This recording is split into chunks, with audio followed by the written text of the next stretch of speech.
আসসালামু আলাইকুম HSC 2026 batch. তো আবার চলে আসলাম তোমাদের সমাজবিজ্ঞানের দ্বিতীয় পত্রের ওয়ান শট এমসিকিউ ক্লাস নিয়ে। তো আমাদের আজকের এই ক্লাসটি অনেক বেশি গুরুত্বপূর্ণ হতে চলেছে, কেননা আজকে আমরা যেগুলো নিয়ে কথা বলবো, যেগুলো এমসিকিউ নিয়ে কথা বলবো, সেগুলো থেকে পরীক্ষা আসার চান্স অনেক বেশি, যে কারণে ক্লাসের একটা মুহূর্তও কেউ মিস করবে না। আর যারা যারা চ্যানেলটিতে নতুন এসেছো, চ্যানেলটিকে অবশ্যই সাবস্ক্রাইব করে লাইক কমেন্ট শেয়ার করে আমাদের সাথে থাকো।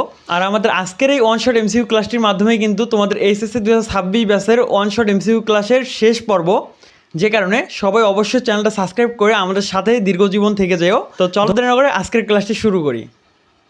তো আমাদের আজকের এই ক্লাসের পিডিএফটা আমাদের কমেন্ট বক্সে পিন করে দেওয়া থাকবে, তোমরা সেখান থেকে সকলে পিডিএফটা কালেক্ট করে নিও। তো সমাজবিজ্ঞান দ্বিতীয় পত্রের চ্যাপ্টার 1 এর 1 নম্বর যে এমসিকিউটা আছে, আইনি আকবরী গ্রন্থের লেখককে, এটা হচ্ছিল আবুল ফজল। বাংলাদেশে সমাজবিজ্ঞানের প্রবর্তক বলা হয় কাকে, এটা হচ্ছিল এ.কে. নজমুল করিম। তো এটার অ্যান্সার নাজমুল করিম, এখানে দন্ত ন আকার হবে নাজমুল করিম। এরপরে সমাজবিজ্ঞান সমীক্ষণ বইটির রচয়িতাকে, এটার অ্যান্সার ক number, doctor A K. Nazmul Karim. তো এখানে দন্ত নর আকারটা বাদ গেছে একটু, ওটা একটু ম্যানেজ করে নিও। তারপরে ঢাকা বিশ্ববিদ্যালয়ের সমাজবিজ্ঞান বিভাগ কত সালে প্রতিষ্ঠিত হয়, এটা হচ্ছিল 1957 সালে প্রতিষ্ঠিত হয়। বাংলাদেশের সমাজবিজ্ঞান পাঠের প্রয়োজনীয়তার উপযুক্ত কারণ হলো, এখানে আমাদের ক নম্বর হবে অ্যান্সার 1-2, বাংলাদেশের সমাজ সভ্যতা সংস্কৃতি সম্পর্কে জানার জন্য। আর 2 নম্বর বাংলাদেশের পরিবার বিবাহ ও সামাজিক সমস্যা সম্পর্কে জানার জন্য। বাংলাদেশের দারিদ্র দূরীকরণে সমাজবিজ্ঞান পাঠ প্রয়োজনীয়, কেননা সমাজবিজ্ঞান, এখানে আমাদের অ্যান্সার 1 এবং 2 হবে। তো এটা একটু দেখে নিও। তারপরে 7 নম্বরে আইনি আকবরী গ্রন্থটি কার রচনা, আবুল ফজলের রচনা। কখন থেকে বাংলাদেশের সাংস্কৃতিক কর্মকাণ্ডের ধারাবাহিক ইতিহাস পাওয়া যায়, 8ম শতকের মাঝামাঝি থেকে। অর্থশাস্ত্র গ্রন্থটি কার, এটা হচ্ছিল কৌটিল্য। বাংলাদেশকে সমাজবিজ্ঞানী ও নৌবিজ্ঞানী স্বর্গস্বরূপ বলে মন্তব্য করেন কে, এটা হচ্ছিল ক্লদ লেডি স্ট্রস। ভারতীয় উপমহাদেশের সমাজচিন্তার ইতিহাস কত বছরের পুরনো, এটা হচ্ছিল প্রায় 2000 বছরের পুরনো। বাংলাদেশের সমাজবিজ্ঞানের বিকাশে জাতিসংঘের কোন সংস্থার অবদান রয়েছে, ইউনেস্কো। গুপ্ত যুগের রচনা কোনটি, এটা হচ্ছিল কাম্যসূত্র। দেশের সামাজিক উন্নয়নে কোনটি বেশি প্রয়োজন, সরকারি বেসরকারি সংস্থার সমন্বয়। পল্লী জনগণের জীবনযাত্রার মান উন্নয়ন, এটা হচ্ছিল এখানে অপশনটা ছিল, সরি। তারপরে বাংলাদেশের সমাজবিজ্ঞানের প্রতিষ্ঠার সঙ্গে সরাসরি কোন নামটি জড়িত, এটা ছিল ক্লদ লেভি স্ট্রস। সামাজিক বিজ্ঞান সম্পর্কিত সুসংঘবদ্ধ চিন্তা ভাবনা কাদের দ্বারা সূচিত হয়, এটা অ্যান্সার খ নাম্বার, প্লেটো ও অ্যারিস্টটলের দ্বারা। তারপরে অ্যানালাইসিস অফ মোরাল কনসিকুয়েন্সেস গ্রন্থটি কে লিখেছে, এটার অ্যান্সার গ নাম্বার, G.H. ল্যাংলি। অধ্যাপক এ.কে. নাজমুল করিমের প্রথম বিখ্যাত গ্রন্থ কোনটি, এটার অ্যান্সার ঘ number, changing society in India, Pakistan and Bangladesh. Dhaka বিশ্ববিদ্যালয়ের স্বতন্ত্র বিভাগ হওয়ার পূর্বে সমাজবিজ্ঞান কোন বিষয়ের অন্তর্ভুক্ত ছিল, রাষ্ট্রবিজ্ঞানের অন্তর্ভুক্ত ছিল। কত সালে অধ্যাপক নাজমুল করিম সমাজবিজ্ঞান বিভাগের দায়িত্ব গ্রহণ করেন, 1958 সালে। তো বাকি যে এমসিকিউগুলো আছে, এগুলো একটু তোমরা পিডিএফটা কালেক্ট করে নিয়ে দেখে নিও। আমরা এখন চ্যাপ্টার 2 নিয়ে কথা বলবো, কারণ অনেকগুলো অধ্যায়, যে কারণে একটু 20টা করে আমরা একটা করে চ্যাপ্টারে কমপ্লিট করতেছি। তো এরপরে আমরা চ্যাপ্টার 2 নিয়ে কথা বলবো। তো চ্যাপ্টার 2 এর কালচার শব্দটি সর্বপ্রথম ব্যবহার করেন কে, এটা অ্যান্সার হচ্ছিল ফ্রান্সিস বেকন। নিম্নের কোনটি গ্রামীণ সংস্কৃতির উদাহরণ, নবান্ন উৎসব। নিচের কোনটি বস্তুগত সংস্কৃতির উদাহরণ, প্রযুক্তিগত আবিষ্কার। নিচের কোনটি সংস্কৃতির উপসংস্কৃতির বহির্ভূত, হিন্দু। বাংলাদেশের সংস্কৃতি বিদ্যমান রূপ হলো, এখানে আমাদের অ্যান্সার 1 এবং 3 হবে, গ্রামীণ সংস্কৃতি, নব সংস্কৃতি। উদ্দীপকের, এখানে উদ্দীপকের কোশ্চেনটা একটু বাদ দিলাম, কারণ আমাদের উদ্দীপকটা মিস হয়ে গেছে। তারপরে কার মতে সাংস্কৃতিক স্বাধীন নির্ভরশীল দিকটিকে পিছনে ফেলে দেয়, অগবার্ন। নিচের কোনটি বস্তুত সংস্কৃতির উদাহরণ, প্রযুক্তির আবিষ্কার। কে সংস্কৃতির ব্যবধান বোঝাতে গিয়ে উন্নয়নশীল দেশে বস্তুগত অবস্তুগত বিষয়কে টেনে এনেছেন, এটা হলো অগবার্ন। সমাজের সবচেয়ে ক্ষুদ্রতম সামাজিক সংগঠন কোনটি, এটার অ্যান্সার পরিবার। কালচার শব্দটি কোন শব্দ থেকে এসেছে, ল্যাটিন শব্দ কলিওর থেকে। উৎপাদন কৌশল কোন ধরনের সংস্কৃতি, অবস্তুগত সংস্কৃতি। সোশিয়াল চেঞ্জ গ্রন্থটি রচনা করেন কে? এটার অ্যান্সার গ নাম্বার W.F. অগরবান। সংস্কৃতির ক্ষেত্রে কোনটি সঠিক? এটা আসলে শিখতে হয়। বাংলাদেশের গ্রামীণ সংস্কৃতি, এখানে অ্যান্সার খ নাম্বার ধীরগতি সম্পন্ন। কোনটি নগর সংস্কৃতির বৈশিষ্ট্য? নারী স্বাধীনতা। জাতীয় জীবনে সাংস্কৃতিক ঐতিহ্য নির্মাণে কোনটির উপর গুরুত্ব অপরিসীম? এটা হচ্ছে খেলাধুলা। কোনটি সামাজিক সংস্কৃতি সংরক্ষণে সহায়তা করে? লোকরীতি। মানব সৃষ্ট সবকিছুর সমষ্টি হলো, এখানে আমাদের 19-এর গ নম্বর জোনসের। Culture is what are and civilisation is what we use. সংজ্ঞাটি কে প্রদান করেছেন? R.M. ম্যাকাইভার। সংস্কৃতি বলতে প্রকৃত অর্থে বোঝায় কি? মানুষের জীবন প্রণালী। তো বাকি এমসিগুলো তোমরা PDF থেকে একটু কষ্ট করে দেখে নিও। আমরা এখন কথা বলবো চ্যাপ্টার 3 নিয়ে। তো চ্যাপ্টার 3 এর পাহাড়পুরে আবিষ্কৃত বেশিরভাগ মুদ্রায় এখানে 16 শতাব্দীর। নবপ্রস্তর যুগ বা নিওলিথিক যুগের সূচনা হয় কত খ্রিস্টাব্দে? 7000 অব্দে। নিচের কোনটি ময়নামতির প্রত্যয় নিদর্শন? কটিলা মুরা। সিন্ধু সভ্যতার সড়কবাতি ও রাস্তাঘাটের বৈশিষ্ট্য প্রমাণ করে সেখানে ছিল পর্যাপ্ত নাগরিক সুবিধা। বাংলাদেশের প্রাচীনতম প্রত্নতান্ত্রিক নিদর্শন কোথায় পাওয়া গেছে? নরসিংদীতে পাওয়া গেছে। পাহাড়পুরের প্রধান ধ্বংসাবশেষ নিদর্শন কোনটি? গন্ধেশ্বরীর মন্দির। সর্বপ্রথম পাথর ঘষে আগুন আবিষ্কার করে কোন ধরনের মানুষ? ক্রো-ম্যাগনন। নবপ্রস্তর যুগের বৈশিষ্ট্য হলো, এখানে 8 নম্বর অ্যান্সার 3টা হবে। তো এটা একটু PDF থেকে তোমরা কষ্ট করে দেখে নিও। 9 নম্বরে এখানে উদ্দীপকের একটা কোশ্চেন আছে, উদ্দীপকটা মিস্টেক হয়েছে সেজন্য এটা বাদ দিলাম। তারপরে এখানে 11 নম্বরে উদ্দীপকের কোশ্চেন।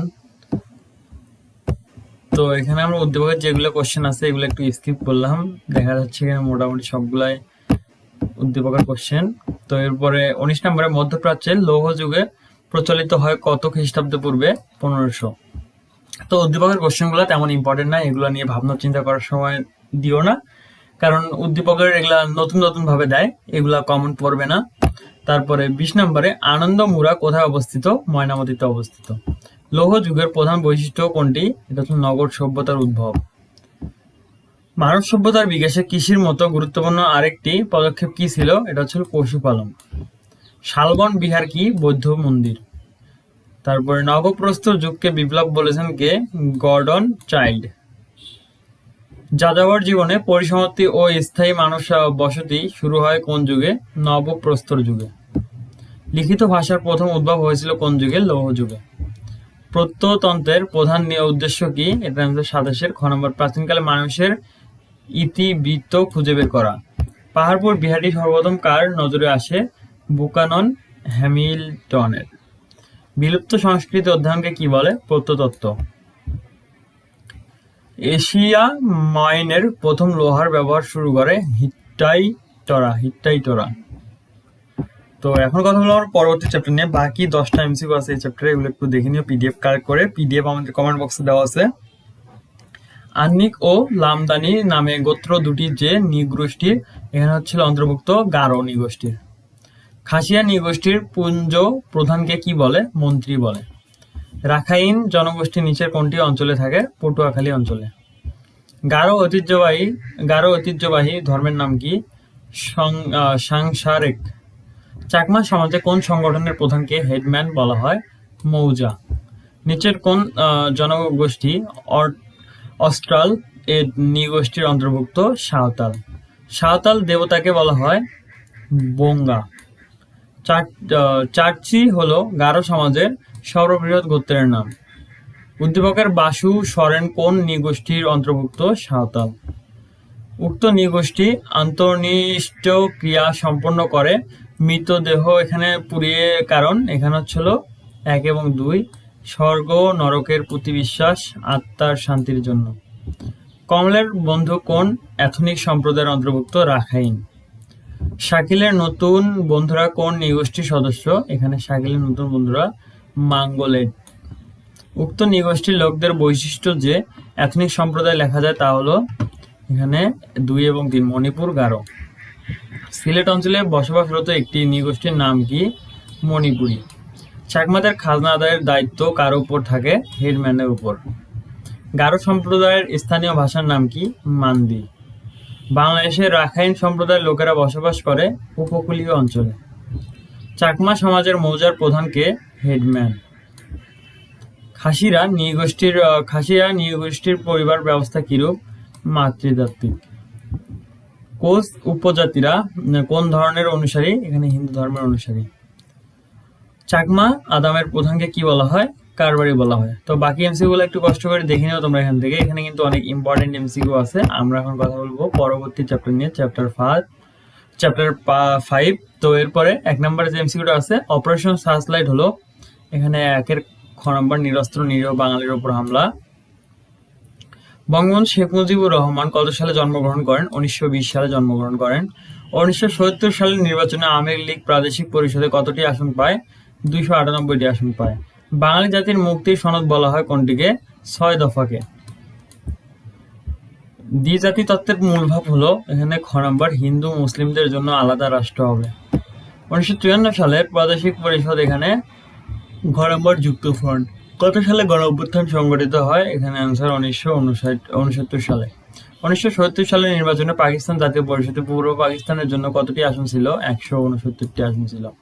বাঙালি জাতীয়তাবাদ বিকাশে বঙ্গবন্ধুর ভূমিকা হচ্ছিল এখানে 9-এর হচ্ছিল ক নম্বর, 1-2। ভাষা আন্দোলনের নেতৃত্ব পান বাঙালির বাঁচার দাবি কর্মসূচি ঘোষণা। তারপরে 10 নম্বরে, উদ্দীপকে বাংলাদেশের ইতিহাসে কোন ভাষণের কথা বলা হয়েছে? 1971 সালে বঙ্গবন্ধু 7ই মার্চের ভাষণের কথা। তারপরে আমাদের 12 নম্বরে, কত সালে পাকিস্তান গণপরিষদের প্রথম অধিবেশন শুরু হয়? 1948 সালে। পাকিস্তানের পূর্ব বাংলার সংস্কৃতির ওপর আঘাত এনেছিল কেন? এখানে হচ্ছিল বাঙালিকে দমিয়ে রাখতে। চৌধুরীর বাবা মাতৃভাষার মর্যাদা রক্ষার জন্য 1952 সালে কোন আন্দোলনে অংশগ্রহণ করেছিলেন? ভাষা আন্দোলনে অংশগ্রহণ করেছিলেন। 1970 সালের কত তারিখে পাকিস্তান জাতীয় পরিষদের নির্বাচন অনুষ্ঠিত হয়? 7 ডিসেম্বর। উর্দুকে পাকিস্তানের রাষ্ট্রভাষা করার প্রস্তাব গৃহীত হয় কবে? 1947 সালের ডিসেম্বর মাসে। বর্তমানে বিশ্বের কতটি দেশে 21 ফেব্রুয়ারি আন্তর্জাতিক মাতৃভাষা দিবস হিসেবে পালিত হয়? 188টি দেশে। পূর্ব পাকিস্তানে বৈদেশিক সাহায্যের শতকরা কত হার ছিল? 20%। কোনটি পাকিস্তান শাসনের ভিত্তিকে দুর্বল করে দেয়? 6 দফা আন্দোলন। 6 দফার মূল উদ্দেশ্য কি ছিল? একটি স্বতন্ত্র স্বায়ত্তশাসিত অঞ্চল।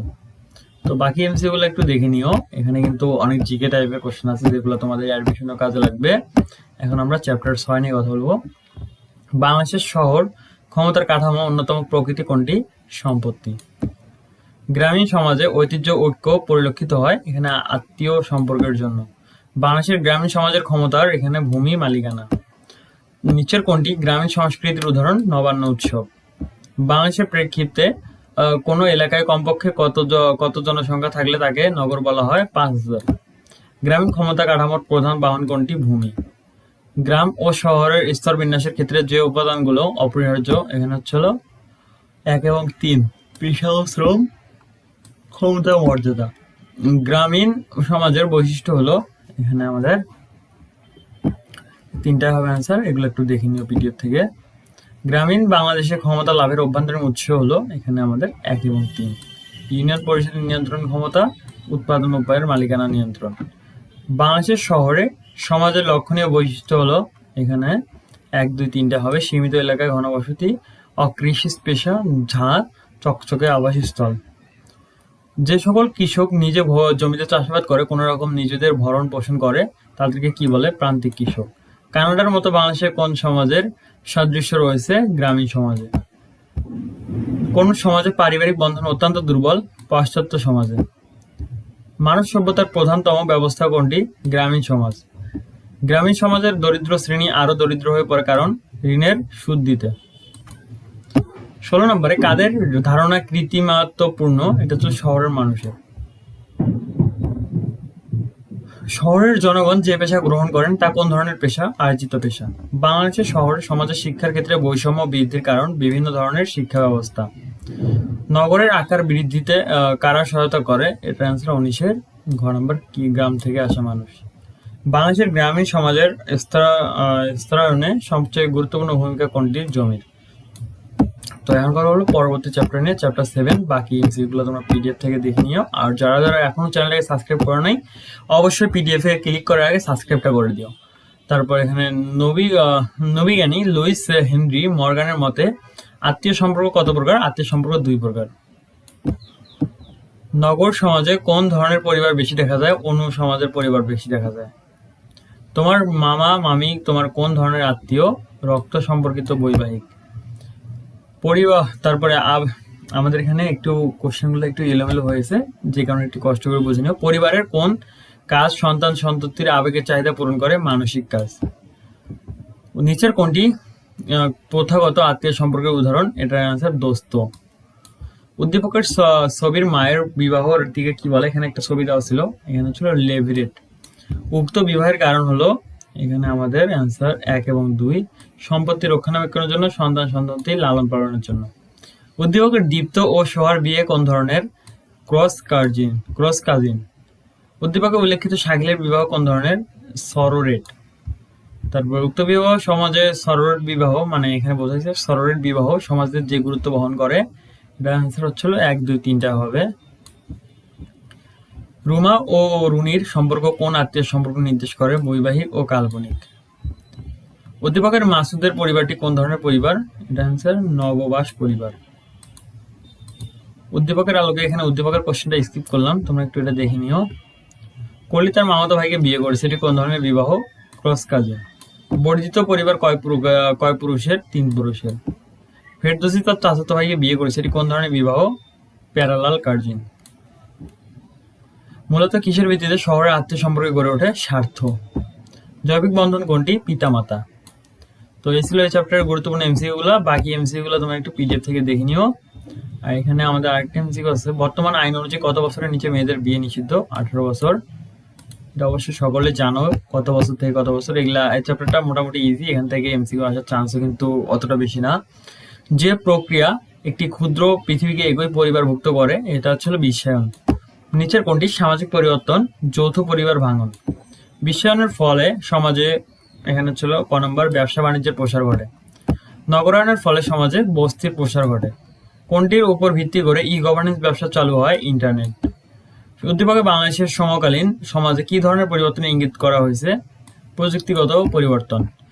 মনস্তাত্ত্বিক পরিবর্তন, এখানে ছিল এটার অপশন ছিল আমাদের প্রযুক্তিগত পরিবর্তন। উক্ত পরিবর্তনের ফলে এখানে 1, 2, 3টা হবে আনসার। যন্ত্রপাতি তৈরির কৌশল, কারুশিল্পের ব্যক্তিগত নৈপুণ্যের কৌশল প্রভৃতির সমষ্টিকে কি বলে? প্রযুক্তি বলে। বর্তমান যুগকে কিসের যুগ বলা হয়? তথ্য প্রযুক্তির যুগ বলা হয়। বাংলাদেশের জিডিপির কত শতাংশ পোশাক খাত থেকে আসে? 5%। সাংস্কৃতিক বিশ্বায়নের ফলে কোন দেশগুলো ক্ষতিগ্রস্ত হচ্ছে? তৃতীয় বিশ্বের দেশগুলো। সামাজিক পরিবর্তন বলতে বোঝায় কোন কাঠামোর পরিবর্তনকে বোঝায়? সামাজিক কাঠামোকে বোঝায়। সামাজিক পরিবর্তন জনিত সমস্যা মোকাবেলার প্রধান উপায় কোনটি? সচেতনতা। কার্ল মার্কস সমাজ পরিবর্তনের ক্ষেত্রে কোনটিকে গুরুত্ব দিয়েছেন? উৎপাদন পদ্ধতির পরিবর্তন। দেশের ই গভর্নেন্স ব্যাপক প্রভাব ফেলেছে কি?